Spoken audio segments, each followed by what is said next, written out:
നമ്മളങ്ങനെ ചെമ്മീനെല്ലാം കഴുകി വൃത്തിയാക്കി എടുത്തിട്ടുണ്ട്.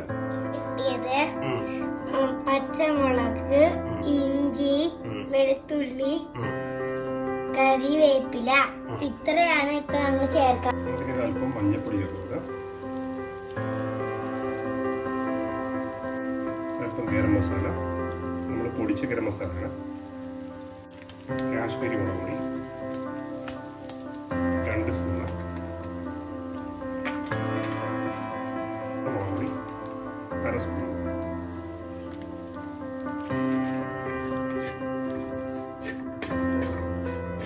മസാലയുടെ. അപ്പോൾ നമ്മുടെ വീഡിയോ ഇഷ്ടപ്പെട്ടെങ്കിൽ ലൈക്ക് ചെയ്യുക, സബ്സ്ക്രൈബ് ചെയ്യാത്തവരുണ്ടെങ്കിൽ ഒന്ന് സബ്സ്ക്രൈബ് ചെയ്തേക്കണേ. ഇതിൻ്റെ ഫുൾ വീഡിയോ നമ്മുടെ യൂട്യൂബ് ചാനൽ കിടപ്പുണ്ട്, തീർച്ചയായും നിങ്ങൾ കാണുക, നിങ്ങളുടെ വിലയേറിയ കമൻറ്റുകൾ നൽകുക.